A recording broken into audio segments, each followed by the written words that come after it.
السلام علیکم. وعلیکم السلام. اجي خیر جوړی. شکر الحمدلله خب سر کې. برګین ته وای. دا برګم د مو دی. خای مور سره دا بل مو یو ما جرڅو. ها. و ورور به لره ولګه ما دا بچ ته وخلی. یاره په دا کې خو درې سالور لکه روپی دی ډیر چانس دی. وینې نه یار نه و به خلم. فزیل ورور لګم. زر یې ولګه به زبې ته وخلم کلی پوره ها. هیڅ غم مکه. زه صحیح شو. یا قربان. السلام علیکم. وعلیکم السلام. لالا ها دا به خبره خو میو کړه. چا سره ده وکړه؟ جنون افریدی برګین کې. نه مړه موږ خلک به زړن کېږي.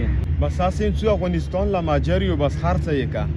لو چې ګوره ګوتې غونډې مې ساتلې موږ ډېره خوري او تکلیف ګوره سره مې خورې لا ورکړې نو دا ډبه مو کرون کا زړن پیجو ویر به ولو اسیم نه پرېږدي بس څو به بیا نو با څوک ویر شخه صحیح او بس پیغام شه زه به ویر شخه صحیح شو لاله مو به زړم نه کېږي ګوره په جام مې واسه مازاړه ولا اوس مجبوري نه خرڅو به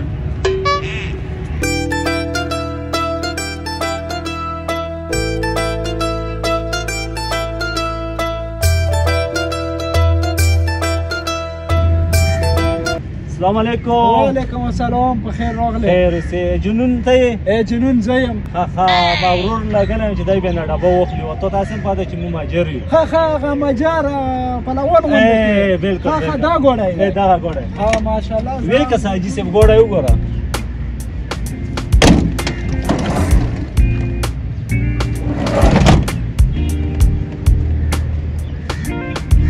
ګوړای خو خلک اسې کور ګوړای دی خو 2 روپۍ اخستی. راجي صاحب موږ په دا په 10 لک روپۍ اخستی او بوی شي. یا یې څو په څو یې خرڅې؟ یا راجي صاحب بس په 9 لک روپۍ به درکړم. مړه 9 لک په دغه کې دی شي. 9 لک روپۍ خو نه و داسې کور دی که نه چې ورور دې هم راغلی واخلو چې لږ پېژنم. صحیح. او بس یو 15 لک روپۍ به یې درکړم. 15 لک خو حاجي صاحب ډېرې کمې دي.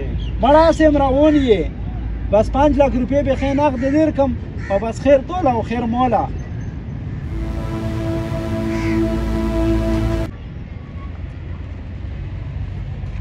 ډېر ښه چانس دی چې دا 15 لک روپۍ خو پکې بالکل دا 3-4 لک روپۍ خو پکې شته ده.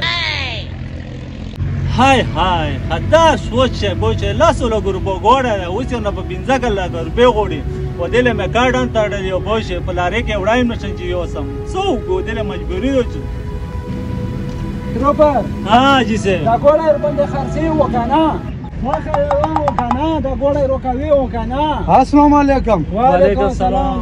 څه معامله شروع حاجي صاحب دا ګوړه خرڅو زه په خپل ماجر یم. او څو افغانستان نه کارډ ابسابو یا بل ازمه ان شاء الله څو کارډ مډر سم دی ور کړی دا ګوړه خرڅوم.